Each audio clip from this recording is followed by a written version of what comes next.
Hello students, आज हम सीखेंगे causes of distrust of statics, सांख्यिकी पर अविश्वास के कारण। There are various causes responsible for distrust of statics. Some of the important causes are as follows. सांख्यिकी पर अविश्वास के अनेक रेस्पॉन्सिबल कारण हो सकते हैं, जिनमें से कुछ मुख्य निम्न प्रकार से हैं। जैसे नंबर 1, कॉन्ट्राडिक्टरी डेटा। कॉन्ट्राडिक्टरी का मतलब होता है विरोधी, परस्पर विरोधी आंकड़ों का मिलना, क्योंकि इसमें जो डेटा होता है उसके आंकड़े विरोधी होते हैं। If different data are available in different publications और at different place, distrust is natural. Means यदि किसी एक ही तथ्य के बारे में अलग अलग प्लेस पर, अलग अलग पब्लिकेशन पर, अलग अलग प्रकाशों में विभिन्न आंकड़े मिलते हैं, तो डेटा का डिस्ट्रस्ट होना नेचुरल है, मतलब डेटा का अविश्वास होना स्वाभाविक हो जाता है। सेकंड देखेंगे, contradiction between facts and figure. प्रत्यक्ष निष्कर्षों का आंकड़ों द्वारा विरोधाभास होना। यहाँ पे भी विरोधाभास होता है, जो भी कंक्लूजन निकलते हैं। इसमें देखेंगे, if there is contradiction between data and actual position, the faith in data is reduced. For example, if it is being felt in general that prices are increasing, but government shows with the help of data the price level is going down, then there will definitely be distrust upon data। कि यदि जो आंकड़े हैं और वास्तविक स्थिति में विरोधी स्थिति हो, मतलब कि जो हमारे पास डेटा है वो एक्चुअल पोजीशन में जो है उसकी स्थिति में अगर कोई कॉन्ट्राडिक्शन होता है तो आंकड़ों में विश्वास कम हो जाएगा। फॉर एग्जांपल के लिए हम देख रहे हैं कि ये फील किया जाता है कि जैसे प्राइस इंक्रीज हो रहे हैं, मूल्य बढ़ रहे हैं, और सरकार अपने समंकों द्वारा ये स्पष्ट करे कि जो प्राइस लेवल है वो गिर रहा है, तो समंकों पर अविश्वास हो जाएगा। There will definitely be distrust upon data। Next point, lack of knowledge. सामान्य व्यक्तियों की अज्ञानता, ज्ञान का अभाव। Common people do not have proper knowledge about rules and methods of statics, and several time since beginning data are accepted as standard and final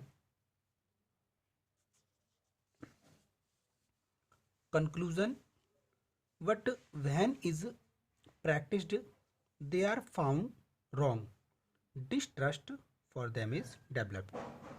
कि सामान्य व्यक्तियों को स्टैटिक्स की जो मेथड्स हैं, रूल्स हैं, उनका प्रॉपर ज्ञान नहीं होता, प्रॉपर नॉलेज नहीं होती, इसलिए अनेक बार वे स्टार्टिंग से ही, बिगनिंग से ही समंकों को प्रमाणिक और अंतिम निष्कर्ष के रूप में मान लेते हैं, लेकिन जब बिहेवियर में देखें तो वो डेटा गलत प्रूव होते हैं, तो उनके प्रति ऑटोमेटिक डिस्ट्रस्ट क्रिएट हो जाता है, डिस्ट्रस्ट डेवलप हो जाता है।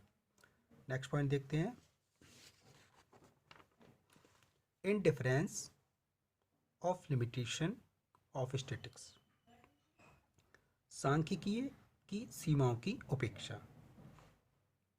There are many limitation of statics, and if these limitations are not kept in mind, confusing result may be arrived at, leading to distrust of statics. देखिए, सांख्यिकी की अनेक सीमाएं हैं। There are many limitation of statics. If यदि इन सीमाओं को ध्यान में नहीं रखा जाए तो भ्रमपूर्ण नतीजे निकलते हैं, कंफ्यूजिंग रिजल्ट निकल के आता है और समंकों पर अविश्वास उत्पन्न होने लगता है। फॉर एग्जाम्पल के लिए देखेंगे a point, using data in individual instead of aggregate. मतलब यहाँ पर समंकों को सामूहिक रूप के स्थान पर व्यक्तिगत रूप से लागू करना। फॉर एग्जाम्पल में दिखा रहे हैं, average life expectancy in India is 68 years, and on this basis, if it is told to the person of 65 years of age that he would die after 3 years, but it does not happen, the data are proved wrong. The fact is that 68 years is the average age and not the age of every person. Means देश के व्यक्तियों की जो average age होती है वो 68 years है, 68 वर्ष है। और इस बेस पर, इसी आधार पर 65 वर्ष की आयु वाले व्यक्ति से ये कह दिया जाए कि वह 3 वर्ष बाद मर जाएगा, क्योंकि इस समय 65 है, 3 वर्ष बाद 68 हो जाएगी। तो ऐसा ना हो कि नॉर्मल व्यक्ति ये समझे कि जो डेटा है वो रॉन्ग है, आंकड़े गलत हैं। लेकिन वास्तविकता ये है कि 68 ईयर्स एवरेज एज है, औसत आयु है, ना कि प्रत्येक व्यक्ति की आयु। ऐसे ही second point, using partial truth to the whole area. अंश की सत्यता को संपूर्ण क्षेत्र में लागू करना। इसमें फॉर एग्जाम्पल बता रहे हैं, on the basis of increasing expert, it can be concluded that the country's economic growth is very fast. However, if in reality the growth rate is negative, it may lead to distrust of data relating to experts. उदाहरण के लिए हम कहें कि यदि देश में निर्यात बढ़ रहे हैं तो ये निष्कर्ष निकाल सकते हैं कि देश का जो इकोनॉमिक डेवलपमेंट है बहुत तेज़ी से हो रहा है, बट एक्चुअल में आर्थिक विकास की दर नेगेटिव हो, ऋणात्मक हो, तो निर्यात के आंकड़ों पर ऑब्वियसली अविश्वास हो सकता है। आगे देखते हैं,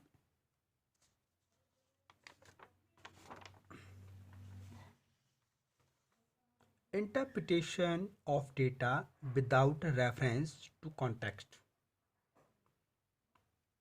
मतलब बिना पूर्व परिचय के, बिना किसी रेफरेंस के या भूमिका के समंकों का निर्वचन। स्टैटिस्टिकल रिजल्ट्स में lead to confusion if they are studied without proper background reference of the subject concern. अगर बिना भूमिका के, बिना रेफरेंस के, बिना किसी पूर्व परिचय पर ध्यान दिए या अपर्याप्त रूप से अविश्वसनीयता के संबंध में सावधानी न करने पर भी सांख्यिकीय निष्कर्षों के बारे में भ्रम हो जाता है। नेक्स्ट देखेंगे, cause of distrust of statistics. Fifth point, problem of testing the correctness of data. समंकों की शुद्धता की पहचान न होना। Generally, by observation of data, we cannot make out whether they are real or false. Hence, many persons view data with suspicion. कि generally मतलब सामान्यतः आंकड़ों को ऊपरी ओर से देखने पर ये पता नहीं चल पाता कि आंकड़े बनावटी हैं या वास्तविक हैं, मतलब आंकड़े रियल हैं या फॉल्स हैं। तो इसी कारण, इसी वजह से अनेक व्यक्ति समंकों को संदेह की नज़र से देखते हैं, सस्पिशियस वे में देखते हैं। सो W.I. King has stated that One of the shortcomings of statics is that they do not always bear on their face the level of their quality. It means that false table based in imagination books almost like one prepared with hard labor on the basis of true data. Means king बताते हैं, king ने ये statement दिया है कि समंकों की एक कमी ये है कि उनके स्वरूपों पर उनके गुणों की कोई छाप नहीं होती. One of the shortcoming of statics is that they do not always bear on their face. इसका अर्थ है ये है कि व्यवहार में कल्पना पर आधारित झूठी साड़ी भी लगभग वैसे ही दिखाई देती है जैसे कठिन परिश्रम के बाद सत्य आंकड़ों पर बनाई गई सारणी लगती है. Next point, misutilization of data.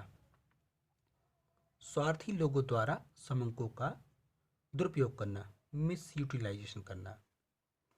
The most important reason for distrust of statics is the misuse by wasted person. They do not conclude on the basis of data but take help of data to support their preconceived ideas and result.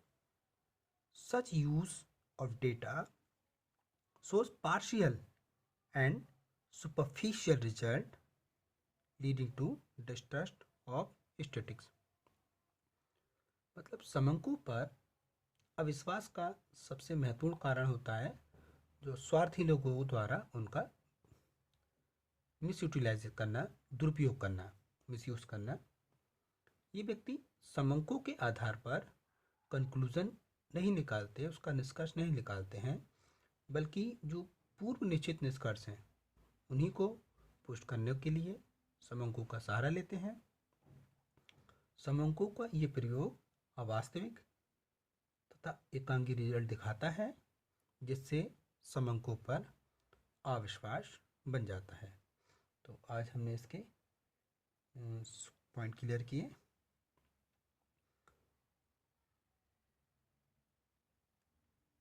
इसके आधार पे हम ये कह सकते हैं कि जो समंकों पर डिस्ट्रस्ट के लिए स्टैटिस्टिकल साइंस ही नहीं बल्कि समंकों का या डेटा का यूज़ करने वाले दोषी हैं.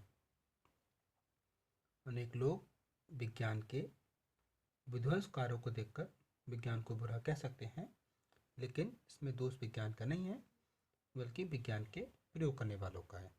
तो आज की वीडियो में इतना ही. Thank you students.